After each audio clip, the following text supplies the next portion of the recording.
harus belajar lebih lanjut gitu, Kak? Mungkin bisa dibilang present pribadi. Kalau nanti anak aku lihat, oh aku lulusan D3 ya gitu. Terus sebenarnya sesimpel itu, cuma dibalik itu kayak aku selalu ingat bahwa cuma pendidikan yang bisa mengubah hidup kita sih. Oke, luar biasa nih Sobat Otka ya. Jadi memang pendidikan bisa merubah hidup seseorang ya. Betul. Oke, kuat dari Kak Dila ya. Di situ aku inget banget bilang mau jadi account director. Kayak buat seorang student yang baru masuk kayak, jadi account director tuh levelnya panjang gitu jenjangnya. Nah, akhirnya alhamdulillahnya aku bisa achieve itu gitu. Dan di tengah-tengahnya aku sempet bilang lagi bahwa aku punya mimpi lain untuk punya perusahaan di umur 25 tahun. Oh, tapi itu kenyataan. Itu kenyataan.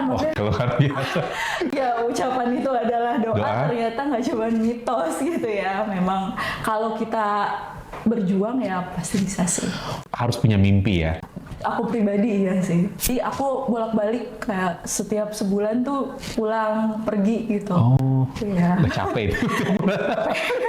Emang punya usaha apa nih sampai sekarang bisa kuliahnya mandiri, kemudian bisa pulang pergi ke Indonesia? Dan itu gimana ceritanya bisa kuliah di sana? Apakah punya duit banyak? Apakah memang punya bisnis atau gimana nih?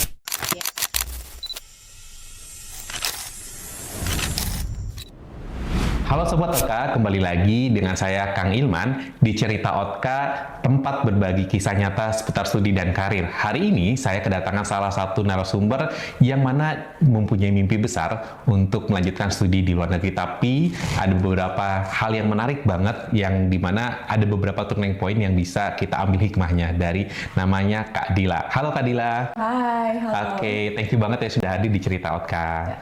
Oke Kak Dila. Boleh diceritain dong awal mulanya kenapa sih dulu itu dari S1 ya dulu D3 dulu ya? Iya. D3 dari Indonesia kemudian lanjut ke S2-nya di Leicester ya. Iya. Kenapa awalnya bisa? Awalnya sih sebenarnya aku waktu itu objektifnya mau ikutan salah satu beasiswa ya dari pemerintah Inggris gitu. Cuman sayangnya gagal karena aku sebenarnya bisa dibilang niat nggak niat kayak aduh mau ngapain ya gitu. Jadi mau lanjut studi gitu. Akhirnya aku coba pas nggak dapet itu aku tetap kayak dulu kan aku punya mimpi. Pernah gagal berarti itu? Pernah gagal. Berapa kali? Baru sekali sih aku coba. Terus habis itu ya udah karena memang studi di luar negeri itu salah satu mimpi aku banget dari kecil. Jadi aku mutusin untuk nggak dapat beasiswa aku tetap lanjut. Harus berangkat. Oke, itu dulu D3-nya apa? D3-nya sebenarnya aku kan dari SMK ya, bukan SMK. Iya, SMK Multimedia. Aku lanjut D3 itu fokus di advertising. Jadi memang sekolah aku tuh Politeknik Negeri Media Kreatif. Jadi dalamnya isinya memang cuma kreatif industri aja. Di advertising lanjut ke S1, aku ngambil komunikasi tapi fokusnya advertising juga. Kenapa iklan? Emang dari awal ada mimpi jadi iklan atau gimana? Enggak. Jadi waktu awalnya dipaksa sama papa aku, bukan dipaksa sih, kayak dia saran kayak tuh kamu berbakat di sini gitu di multimedia awalnya. Nah akhirnya setelah SMK Multimedia ya aku kayak lost the way, ya udah kayaknya advertising oke juga ya, dan waktu itu D3 aku memang beasiswa.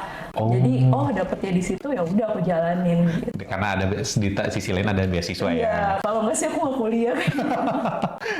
Nah dari situ lanjut ke S1 ya? Iya. Kenapa pengen lanjut lagi, kan bisa kerja atau gimana gitu? Sebenarnya ya gara-gara kakak aku sih, kayak dia selalu bilang bahwa edukasi itu penting banget gitu. Jadi ya udah aku kayaknya harus nerusin nih kuliah gitu. Faktor pendorong untuk lanjut studi untuk belajar tuh dari kakak. Iya, betul. Kenapa harus belajar lebih lanjut gitu, Kak? Sebenarnya lebih ke reasonnya aku sendiri mikir, aduh nanti reason apa ya, mungkin bisa dibilang reason pribadi. Kalau nanti anak aku lihat, oh aku lulusan D3 ya gitu. Terus sebenarnya sesimpel itu, cuma dibalik itu kayak aku selalu ingat bahwa cuma pendidikan yang bisa mengubah hidup kita sih. Oke, luar biasa nih Sobat Otka ya. Jadi memang pendidikan bisa merubah hidup seseorang ya. Betul. Oke, ini menurut aku. Kuat dari Kak Dila ya. Oke, nah sebelum memutuskan untuk kan bisa ke negara lain ya, kenapa sih harus di Inggris? Karena Sevening itu, jadi Sevening itu dari Inggris, pemerintah Inggris. Oh, Akhirnya aku nggak nyoba ke negara lain gitu. Jadi justru kayak hamin sebulan aku udah harus decide mau pilih kampus mana yang terima aku. Akhirnya aku baru mikir kenapa nggak ke Dubai ya, kenapa nggak ke Australia gitu. Jadi ya mungkin takdir kali ya. Jadi kayak ya udah Inggris gitu. Oke, tapi memang dari sebelumnya udah punya mimpi di Inggris atau nggak ada? Enggak, justru dulu di Jepang gitu. Kayak dulu aku sempat pas SMA bikin kalender nulis bahwa aku akan dapat beasiswa ke Jepang atau Jerman. Ternyata tidak deh sepertinya. Oke, jadi memang sudah dari dulu tuh membuat kayak kata-kata afirmasi lah ya. Mimpi semua mimpi itu dicatat dalam kalender atau apa buku gitu ya. Oke. Tapi ya itu tidak masuk ya. Tapi malah ke Inggris. Oke. Nah, saya dapat info nih dari tim kreatif katanya sebelum mendapatkan LOA itu berbarengan dengan umroh ya. Sebenarnya dapat LOA dulu sih, karena aku udah mulai daftar tuh dari akhir tahun 2023 berarti. Akhir tahun 2023 aku daftar, beberapa LOA-nya udah keluar di bulan Januari dan Februari. Gitu, dari beberapa kampus yang aku apply. Nah, akhirnya di bulan Maret baru aku umroh. Nah, dengar nih ketika di umroh, di saat ketika umroh ya, itu katanya ada di mana masa Khadila itu tiba-tiba berhijab katanya. Katanya sih, itu gimana tuh? Betul, itu aku pun sampai detik ini masih nggak nyangka, dan kalau ditanya reason kamu berhijab apa, itu aku masih belum bisa jawab secara firm gitu. Jadi ya memang gini, aku sebelumnya udah sering jalan ke negara mana gitu, akhirnya belum dapat panggilan nih untuk umroh gitu. Nah, di bulan yang Maret 2024 itu kayak jadi turning point aku gitu, dan ternyata nggak cuma umroh, ternyata turning point buat hidup aku juga gitu. Itu umroh itu dari siapa awalnya? Apakah keinginan sendiri atau keluarga atau gimana? Enggak sih, awalnya suami aku duluan nih mau umroh. Udah nikah sama suami berarti ya? Oh iya udah. Oke. Langsung umroh? Umroh, dia memang kebetulan grupnya laki-laki semua, jadi kan aku nggak bisa ikut. Akhirnya aku mutusin tiba-tiba aja gitu, kayak pengen juga ya umroh di bulan Ramadan, tapi aku berani nggak ya gitu, kayak aduh nanti nggak bisa lihat Ka'bah lagi. Aku sering mikir kayak gitu. Oke. Khadila dulu pernah merasa sering kayak ketika di Indonesia itu mungkin dipandang sebelah mata lah ya, cuma atau tidak dihargai atau bagaimana lah mungkin, tapi ketika umroh katanya ada sesuatu orang yang care kepada Khadila. Itu gimana katanya? Sebenarnya mungkin bukan lebih ke di Indonesia banyak yang ngehargain sih. Aku lebih kayak sebelumnya kan memang belum terpikirkan untuk berhijab gitu. Sempet waktu muda nyoba, cuma kayak aduh aku belum bisa nih gitu. Terus akhirnya pas umroh boleh cerita sedikit? Boleh, silakan. Jadi ada satu momen di mana waktu itu tuh lagi kan bulan Ramadan ramai banget ya biasanya gitu di Mekah waktu itu. Nah pas aku udah di Mekah, aku sholat zuhur. Nah itu sholat zuhur itu sampai ke pasar-pasar saking ramainya gitu. Nah aku tuh dapet saf di ruko. Gitu. Nah waktu itu aku masih pakai abaya ya seadanya, cuma beli di Shopee ya sebelum umroh gitu. Terus aku masih pakai pasmina, jadi kayak kerudung yang pasmina gitu. Nah kan kalau sholat itu kita bergerak ya. Gitu. Nah itu kayaknya secara nggak sengaja pasmina aku kebuka gitu, bagian belakangnya, yang akhirnya leher aku kelihatan gitu. Nah di situ tuh ada satu orang yang berhenti sholat dalam keadaan sholat. Bukan berhenti sih, dia memberhentikan sejenak sholatnya untuk nutupin bagian leher aku. Wah, gitu. luar biasa. Karena ini aku sharing untuk jadi pelajaran aja, karena aku punya tato gitu.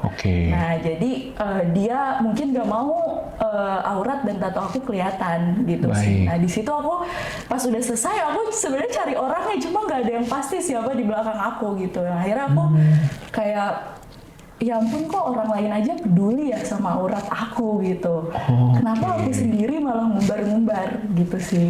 Luar biasa. Akhirnya aku, this is the time to change my life. Akhirnya aku mutusin, walaupun gak dalam detik itu jadi salah satu cerita yang menurut aku ngebawa akhirnya aku punya decision untuk pakai hijab gitu.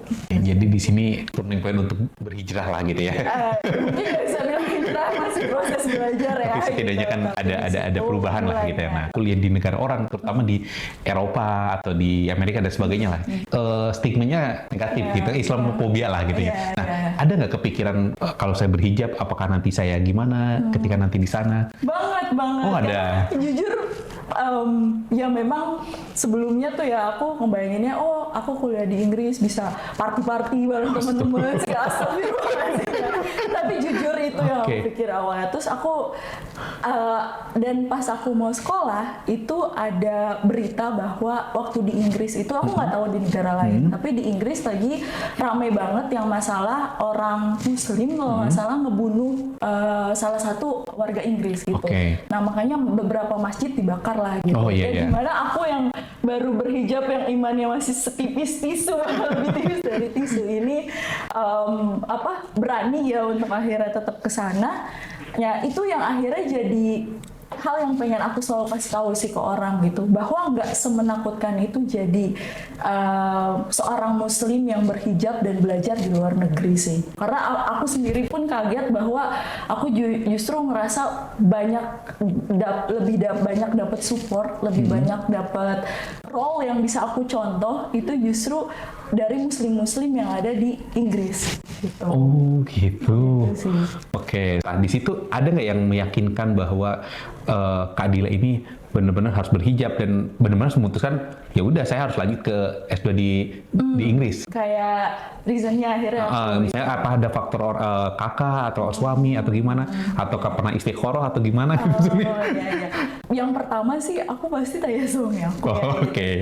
Jujur waktu itu aku mikir banyak hal-hal yang akhirnya setelah aku berhijab membuat aku pengen mundur gitu, kayak tahun depan aja deh, kayaknya nanti dulu deh gitu lanjut sekolahnya gitu. Cuma aku kayak suami aku bilang bahwa ya ini nggak akan mempengaruhi kemampuan kamu gitu. Kamu tuh cantik, kamu tuh pinter gitu, dan kamu akan bisa survive kok di sana gitu. Dan buat apa ditunda kalau memang Allah udah kasih jalannya gitu. Oh iya. Terus aku kepikiran untuk coba LPDP dulu deh tahun depan supaya gratis gitu ya. Terus dia bilang ya kalau mampu sendiri ya buat apa, dia bilang gitu. Udah jalanin aja kalau memang udah dikasih jalannya seperti itu. Akhirnya ya finalnya aku sholat istikharah dulu 3 hari gitu ya, sampai 7 hari malah saking bingungnya.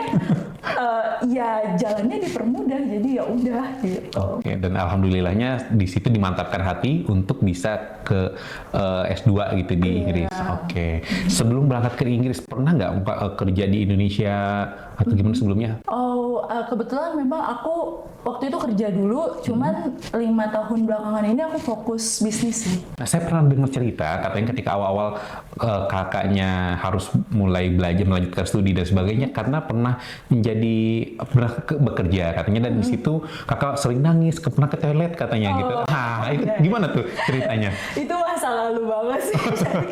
Tapi itu yang cerita yang selalu aku ingat gitu. Bahkan orang yang bikin nangisnya pun tahu kok gitu. Aku pernah cerita bahwa ini yang akhirnya bikin aku kuat nih gitu. Jadi waktu awal kerja itu aku jadi personal assistant dari personal asistennya CEO agensi lokal di Indonesia gitu.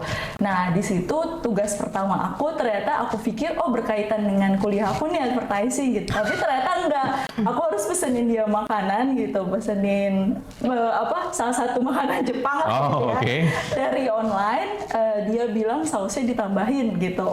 Terus akhirnya aku udah bilang gitu ke abangnya tolong ditambahin. Ternyata abangnya lupa gitu, dan akhirnya dia marah lah gitu. Dan di situ ada beberapa kata yang sangat melukai hati aku gitu, yang mungkin aku juga baru kerja ya, yang akhirnya ya ampun aku berasa terlukai banget gitu, padahal mungkin biasa di dunia kerja. Akhirnya aku nangis di toilet, terus aku bilang sendiri aku sendiri bahwa suatu saat aku akan punya perusahaan sendiri gitu. Aku nggak boleh diginiin terus gitu. Nah disitulah mulai untuk semangat untuk bisa memperbaiki kualitas hidup ya. Iya betul. Iya. Kak Dila ini pengen jadi account director atau gimana ya? Iya, awalnya jadi pas aku kuliah tuh ada satu momen bahwa kita tuh harus nyebutin mimpi-mimpi kita gitu. Nyebutin? Iya, nyebutin kayak kalian tuh mau jadi apa gitu. Kita harus diri di depan kelas terus bilang jadi apa. Nah, akhirnya di situ aku inget banget bilang mau jadi account director. Kayak buat seorang student yang baru masuk kayak, jadi account director tuh levelnya panjang gitu jenjangnya. Nah, akhirnya alhamdulillahnya aku bisa achieve itu gitu. Dan di tengah-tengahnya aku sempet bilang lagi bahwa aku punya mimpi lain untuk punya perusahaan di umur 25 tahun gitu. Oh, tapi itu kenyataan? Itu kenyataan. Oke, luar biasa. Ya, ucapan itu adalah doa. Ternyata nggak cuma mitos gitu ya. Memang kalau kita berjuang ya pasti bisa sih. Wah, luar biasa. Memang kita harus punya mimpi ya? Iya, kalau aku pribadi iya sih. Oke, tapi mimpi itu memang sama Kak Dila itu selalu kayak kalau itu selalu diafirmasi terus ataukah gimana? Ataukah cuma sekilas aja ya udah saya pengen ini gitu? Ada beberapa yang sekilas, ada yang benar-benar aku afirmasiin. Jadi aku ingat banget pas aku SMP itu ada salah satu trainer yang datang bilang bahwa kamu kalau mau punya mobil taruh gambar mobilnya di dinding gitu. Waktu itu aku nggak percaya, tapi aku bilang apa salahnya aku coba gitu kan. Toh cuma ngeprint terus taruh gitu. Iya. Jadi selama ini mimpi apapun, terus keinginan aku apapun gitu ya, selalu aku tulis dan selalu beberapa aku pajang gitu ya supaya aku inget gitu bahwa ya ini tujuan aku gitu. Ini tuh bahan bakar aku buat hidup. Tapi kan usia 23, 25, 24, 25 itu memang sudah direncanakan. Saya 24, 23 harus punya ini, 24 harus ini, atau gimana? Enggak sedetail itu sih. Aku cuma yang based on umur cuma punya perusahaan umur 25 tahun. Itu aja targetnya? Itu aja. Gitu. Luar biasa. Selebihnya ya alhamdulillah. Sekarang kan banyak orang yang punya mimpi besar, punya harapan, punya ini itulah yang pengen diwujudkan. Tapi kan banyak orang juga yang nggak sabar. Nah, menurut Kak Dila, waktu pengen mewujudkan mimpi itu gimana ceritanya itu? Mimpi itu aku jadi kayak tujuan akhir gitu. Jadi aku inget banget pas aku dulu belajar berenang gitu. Yang bikin aku bisa berenang pada akhirnya. Aku tuh SMP belum bisa berenang gitu. Jadi aku cari cara nih, udah diajarin sama guru, kok nggak bisa gitu. Akhirnya aku mikir sendiri, pakai teori sendiri gitu. Gimana cara? Teori aku sendiri gitu, gimana teori caranya? Ya maksudnya cara gimana aku bisa berenang itu aku harus datang dari otak aku sendiri supaya bisa. Akhirnya aku bikin kayak tembok ujung renang itu adalah tujuan aku gitu. Gimana pun kamu mau gaya katak, mau gaya bebas, mau apa, pokoknya kamu harus bisa berenang ke arah sana. Gitu. Jadi mungkin itu bisa jadi analogi yang akhirnya aku nggak keburu-buru waktu juga untuk dapet akhirnya aku sampai di tembok itu gitu. Aku nggak maksain juga bahwa kalau cara orang nggak pasti aku gitu. Nah jadi aku ibaratin tembok itu mimpi aku. Jadi selama aku ngelihat tembok itu, selama aku tahu tujuan aku akan terus bergerak gitu. Jadi mungkin ini bukan yang salah ya. Yang kurang tepat adalah orang memaksakan untuk ayo harus cepat gitu, ayo harus ini gitu. Padahal dinikmatin prosesnya, itu tiba-tiba kalian udah nyampe aja nggak sadar. Dengan cara apapun ya, mau gaya katak, gaya dada, itu yang terpenting gitu. Mencapai tujuan. Gitu sih. Dan mungkin belajar dari yang aku bilang tadi, ya cara guru aku belum tentu pasti aku gitu. Jadi aku harus cari jalan aku sendiri untuk akhirnya bisa ini daging banget nih. Ya, ini filosofi ini menarik nih Kak. Belajar renang, tapi gimana teori? Emang saya juga dulu awalnya nggak bisa perenang ya, tapi memang itu harus dari diri kita sendiri kan? Betul. Saya nggak bisa renang, harus gimana? Coba dulu.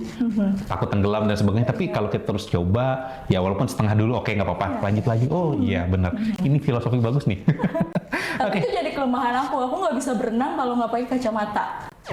Karena aku nggak ngeliat tembok di depannya seberapa jauh lagi. Gitu. Karena dari awal aku belajar, aku harus mindsetnya tujuan aku di mana. Gitu. Berarti kalau ada renang di tengah-tengahnya ada pulau dari kejauhan banget, kayaknya nggak bisa ya? Iya. Nggak bisa. Oke, menarik nih. Nah, di sini pernah tadi balik lagi katanya kakak itu berjasa banget ya terhadap bagaimana merubah mindset Kak Dila yang awalnya ya udah ngapain sih sekolah atau sebagainya, tapi dari kakaknya Kak Dila ya, itu cewek cowok soal sebelumnya? Perempuan. Perempuan. Nah, itu perempuan itu gimana bisa berjasa banget? Nah, itu gimana ceritanya? Jadi kan kebetulan memang ibu aku udah nggak ada dari aku umur 6 tahun gitu. Jadi yang ngurus aku gitu ya, istilahnya gantiin role seorang ibu gitu. Sekaligus dia juga kadang bantu biaya hidup aku, itu kakak aku gitu. Jadi aku ngelihat banget ketafan tuh dari dia gitu. Gimana dia kerja jadi SPG, Sales Promotion Girl, atau dia kerja jadi finance segala macam untuk akhirnya bisa ngebiayain aku sama adik aku gitu. Tapi di samping itu dia nggak berhenti untuk sekolah gitu.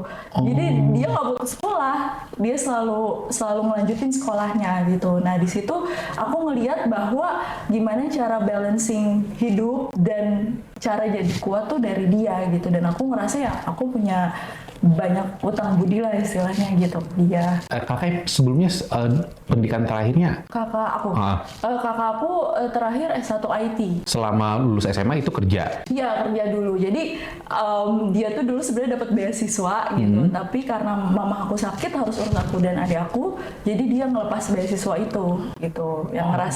Jadi aku ngerasa sekarang bahwa aku mau mungkin aku malu juga ya bilang di depan dia gitu ya. Tapi aku ngerasa selalu pengen lihat nih adik kamu udah sekolah setinggi ini gitu. Itu gara-gara kamu gitu. Kalau ada kakak di depan nih. Jangan dong. Sampaikan apa gitu? Jangan. Sampaikan apa gitu? Jangan malu. Gimana Kak? Pengen nyampein apa gitu kira yang nonton? Iya, aku mau bilang makasih aja sih gitu. Mungkin sekarang aku masih suka nyebelin, masih belum bisa kasih banyak hal gitu. Tapi aku pengen dia tahu kalau aku ada di titik ini tuh berkat kerja keras dan usaha dia juga. Dan pengorbanan dia begitu besar buat aku. Terima kasih untuk Kakak Adila ya. Baik, nah sekarang kita mulai perjalanan ke Inggris nih ya. Nah, itu kuliah di Inggris itu sendiri atau bareng suami atau gimana? Sempat suami aku ikut sampai awal tahun ini. Cuma kayaknya bisnisnya agak susah juga ditinggal. Ya, jadi aku bolak-balik kayak setiap sebulan tuh pulang pergi gitu. Ya. Udah capek itu. Jam flight. Oke. Nah, emang punya usaha apa nih sampai sekarang bisa kuliah mandiri kan kuliahnya berarti ya Kak? Alhamdulillah kuliahnya mandiri, kemudian bisa pulang pergi ke Indonesia. Dan itu gimana ceritanya bisa kuliah di sana? Apakah punya duit banyak ataukah memang punya bisnis atau gimana nih? Aku sekarang jalanin bisnis advertising agency sama beberapa temen aku. Kalau event organizer ini suami aku yang jalanin, cuma kita memang partneran berdua gitu. Suami istri partneran. Iya. Tapi fokusnya Kak Dila ini yang benar-benar istilahnya bisa buat sekolah, buat lanjut S2 sama misalnya buat ya nabung-nabung lah gitu di mana? Bisa dibilang dua-duanya sih karena sekarang aku udah posisinya udah founder aja gitu. Jadi udah nggak in charge daily-nya gitu. Karena mau fokus nih untuk mengurus suami. Itu yang wajib sih bener. Nah, ini menarik banget, kok bisa awalnya itu bisa menjadi founder lah saat ini kan, foundernya agensi dan event organizer gitu ya. Nah itu awalnya gimana sih? Awalnya karena emang aku suka aja sih sama iklan gitu, dan aku ngerasa aku juga nggak tahu jiwa entrepreneur ini datang dari mana gitu. Cuma mungkin emang papa aku juga dulu nggak kerja sama orang gitu, walaupun usahanya kecil-kecilan. Jadi aku ngerasa kayaknya yang paling aku cari itu kebebasan waktu dan finansial pasti ya semuanya gitu. Jadi aku ngerasa jawabannya cuma jadi pengusaha gitu. Dan aku temuin hal yang aku suka, ya kenapa nggak aku combine tujuan hidup aku sama apa yang aku suka gitu. Kalau mau ngasih tips nih buat teman-teman yang saat ini pengen usaha di bidang agensi atau itu, apa sih kira-kira tipsnya? Tipsnya cari bisnis lain. Pertama biar nggak jadi kompetitor nggak. Oh, iya. Wah, iya. Bercanda. Karena ya lumayan berat sih memang. Jadi ya akhirnya aku sekarang cuma jadi founder pun itu lumayan nguras banyak waktu dan tenaga gitu. Jadi sering pulang. Mungkin pulang juga kadang enggak gitu. Kalau lagi jalan agency ya paling tipsnya networking pertama harus kalian kuatin dulu sih. Gitu. Jadi bukan berarti nggak mungkin kalian belum bekerja terus jadi pengusaha agensi iklan gitu ya, bukan nggak mungkin, ada yang seperti itu. Cuma aku saranin sih belajar dari pengalaman aku sendiri, bekerja itu mengajarkan kita cara menghargai karyawan, cara gimana perusahaan bekerja gitu, plus minusnya. Jadi kita bisa learning dari situ dan akhirnya ngebikin sesuatu yang at least kita berusaha untuk lebih baik tuh udah jelas arahnya gitu sih. Ini berarti awal mulanya bisnis itu bareng suami atau dari kakak sendiri? Aku sendiri sama teman-teman aku. Awalnya tuh? Awalnya. Oke, dari situ langsung partner dengan suami? Iya, selang 2 tahun. Awal mulanya kuliah di Inggris itu sulit nggak sih? Terutama kan kakak berhijab lah ya. Nah, awal mulai berhijab sulit nggak sih di sana? Mulai dari adaptasi, mulai dari bahasa tentunya gitu? Banget. Banget. Apa yang pertama? Apalagi ya Inggris aku awalnya pas-pasan ya gitu. Terus aku pun di kelas cuma satu-satunya yang berhijab gitu. Jadi aku pernah juga, aku nangis dulu kayaknya. Jadi karena nangis gara-gara aku ngerasa dapet perlakuan yang rasis lah gitu. Oh, rasis pasti tetap ada ya? Sedikit ada gitu. Cuma aku ya akhirnya berpikir positif, mungkin maksudnya bukan seperti itu. Jadi dibilang sulit ya lumayan struggle juga gitu untuk adaptasi. Soal bahasa, aksennya Inggris tahu sendiri ya gitu. Tapi lama-kelamaan aku ngerasa nggak sesulit itu kok gitu. Dari awal aku benar-benar struggle, ya mungkin 1-2 bulan buat aku pribadi cukup sih untuk adaptasi. 1-2 bulan untuk adaptasi masalah budaya ya sama bahasa. Mungkin bahasa budaya agak susah sih. Budaya agak susah. Iya. Menghadapi rasis di negara orang lah, itu kita harus kayak gimana sih? Aku baru banget nih nyelesain tugas esai aku gitu di subjek professional development. Jadi ada pertanyaan apa yang akhirnya kamu improve selama kamu kuliah di sini. Jadi pertanyaannya sesimpel itu, cuma aku ngerjain lama banget. Jadi aku sadar gitu bahwa during aku mungkin berapa ya? 6 sampai 8 bulan aku sekolah di sini gitu.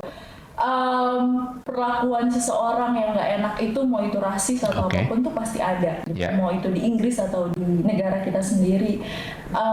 Tapi yang paling penting tuh kita harus menghargai diri kita sendiri dulu gitu. Nah itu aku yang lost sih. Contohnya kayak gimana tuh? Contohnya jadi aku nggak nge-value diri aku sendiri. Emang kenapa kalau kamu berhijab? Emang kamu nggak pintar?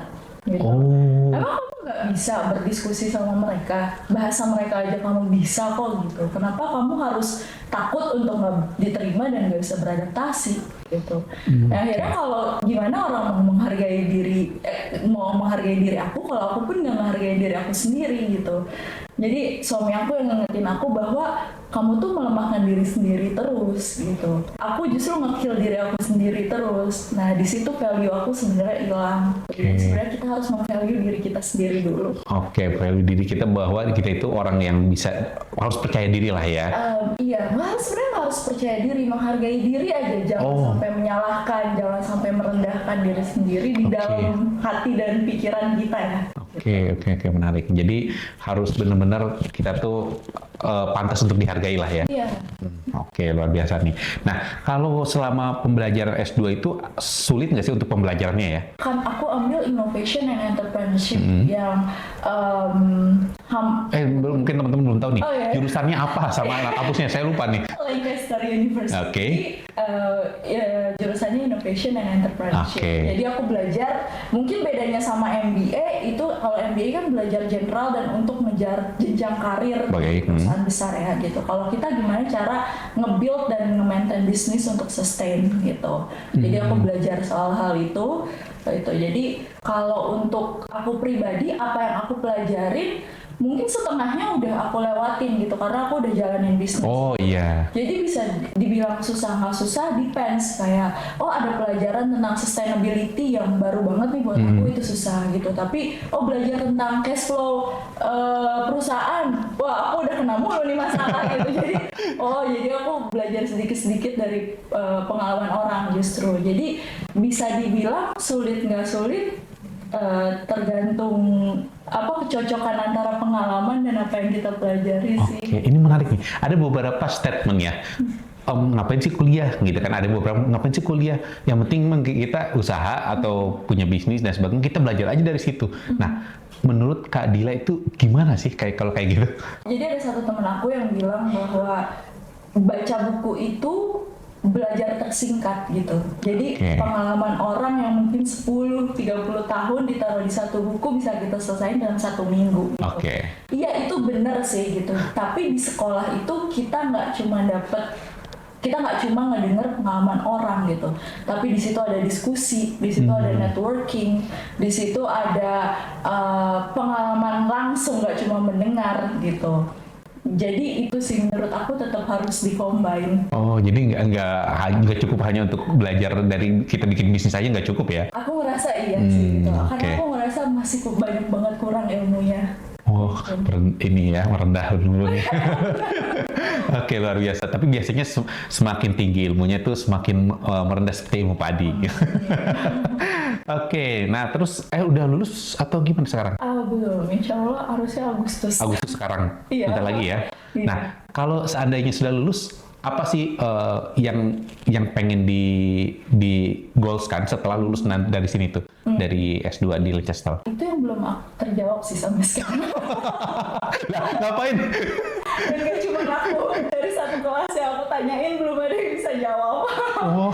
Gak, tapi kalau aku pribadi sih mungkin kedepannya aku akan lebih fokus sama keluarga gitu. Dan aku ada bukan mimpi, kayak satu tujuan yang belum aku achieve gitu, aku pengen banget jadi dosen sih. Karena kayaknya itu satu-satunya cara aku bisa ngebalancing antara ngurus keluarga sama menggunakan ilmu aku gitu.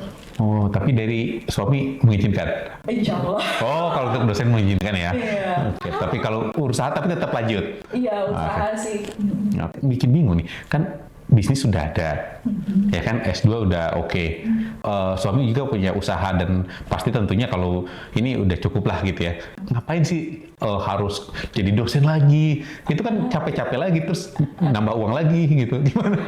Kata-kata yang menginspirasi aku baru-baru ini, kalau iya kan cuma ada beberapa amal yang akhirnya nanti akan maksudnya jadi amal jariah yang terus manusia gitu. Dan aku jadi mikir gitu, aku udah sekolah mahal, terus susah gitu ya, capek bolak-balik terus Indo UK gitu. Kira-kira apa nih yang bisa akhirnya aku bisa kata kasarnya menuang benefit dari ini ya, aku pengen jadi ini amal ya, satu-satunya cara ngajarin ke orang lain gitu. Oh, luar biasa ya. Kuntum khairun nas anfahum linnas itu. Sebaik-baiknya manusia adalah yang bermanfaat, harus bermanfaat. Dari usaha kan itu bermanfaat bagi karyawan kan. Sekarang ilmu amal jariah. Oke, luar biasa ya. Oke, ini memang sih kalau kita menjadi dosen, jadi guru, itu kalau kita semakin bisa mengajarkan suatu konsep atau suatu ilmu, memang semakin lama-lama semakin kita semakin pandai. Iya, betul. Karena apa? Karena kita juga belajar dari siswanya. Kita juga berasal dari case-case yang siswa dapetin gitu kan. Sampai kayak kita juga, dulu kita punya teori ini, ketika di sini ternyata nggak cocok. Harusnya pakai ini. Di sini saya belajar. Jadi semakin kita punya ilmu tuh lebih bagus kita amalkan. Betul. Luar biasa. Kan aku percaya apapun yang diajarkan Islam itu pasti ada benefitnya untuk kehidupannya. Mungkin itu juga. Betul sekali. Inilah ya hikmahnya. Oke, luar biasa nih. Nih Kak Dila, sekarang pertanyaan nih. Betah kan sudah mengalami hidup di Inggris sama di Indonesia, ya kan? Betah hidup di Inggris atau di Indo? Jujur, kalau aku betah di Indo. Betah di Indo? Iya. Ini berkontradiksi ya, kontradiksi dengan orang-orang yang pengen kabur aja dulu. Iya. Nah, ini gimana nih? Ya masing-masing orang kan punya pilihannya gitu. Tapi aku selalu gini sih, dari dulu juga temen-temen aku tuh selalu pengen dapat sekolah bagus. Cuma aku selalu mikir poinnya tuh bukan ada di tempatnya gitu, tapi di kitanya. Maksudnya gimana tuh kayak gitu? Jadi ya percuma juga kalau kamu maksudnya masuk sekolah bagus karena sanggup untuk membiayain gitu. Tapi kamunya nggak mau belajar ya buat apa gitu. Tapi kalau kamu di sekolah yang mungkin orang bilang biasa-biasa aja, tapi kamu bisa cari makna di situ ya, kamu akan jadi sesuatu gitu. Jadi itu juga balik lagi ke negara sih menurut aku gitu ya. Keadaan orang beda-beda gitu. Cuma aku pribadi ya aku ngerasa lebih nyaman di Indo. Oke. Selain dari punya bisnis ya. Ya mungkin ya ada beberapa temen aku juga pas aku sharing dia bilang ya karena kamu udah punya privilege segala macam gitu. Tapi kamu nggak tahu dulu aku gimana gitu. Struggle gimana gitu ya. Struggle gimana dan alhamdulillahnya akhirnya bisa juga kok gitu. Jadi ya selama kita mau berusaha karena beberapa temenku pun yang di Inggris cari kerja susah banget gitu. Jadi ya nggak segampang itu juga hidup di luar negeri. Nah ini mitos atau fakta cari walaupun di luar negeri juga susah ya. Harus punya value juga kita ya. Jadi orang dan keberuntungan juga dan skill, cuma nggak segampang itu. Nah saya pernah dapat quotes ataupun dapat cerita dari Kak Dila katanya harus be different gitu. Nah itu gimana tuh ceritanya tuh? Jadi prinsip terselubung aku sih dalam segala hal gitu. Karena aku suka sadar, aku nggak pinter-pinter banget. Gitu. Aku nggak hebat-hebat banget, nggak kaya banget gitu.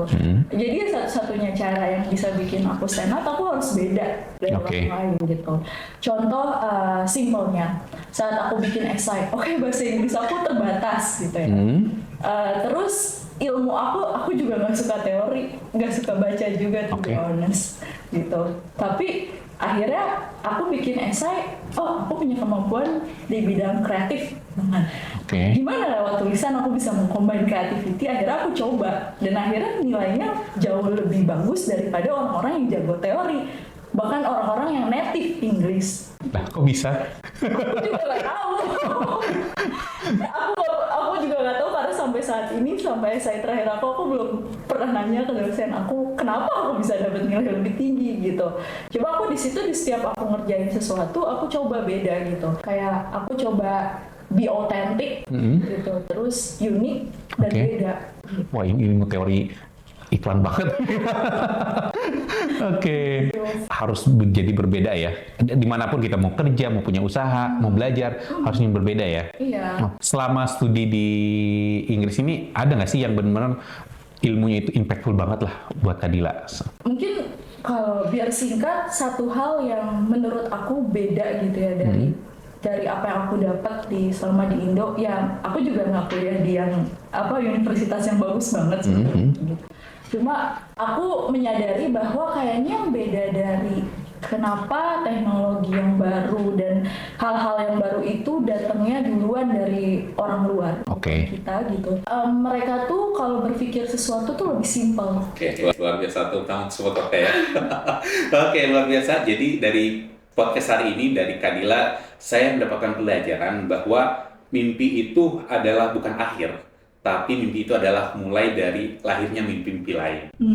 Dan dari mimpi ini, teman-teman itu tidak mesti melaksanakan mimpi itu harus perfect, harus sempurna. Tetapi harus mulai aja dulu dan lihat nanti hasilnya. Nah, Sobat Ota, kalau cerita ini bermanfaat dan menarik, silahkan klik like, kemudian share kepada teman-teman yang membutuhkan informasi ini. Dan jangan lupa subscribe terus channel Otka di Official Otka ya. Kemudian apabila ada teman-teman yang pengen mendengarkan cerita atau yang pengen diundang di cerita Otka, silakan ketik di kolom komentar namanya dan ceritanya tentang apa. Dan nanti kita akan undang di cerita Otka selanjutnya. Saya Ilman, sampai jumpa di cerita Otka selanjutnya. Sampai jumpa.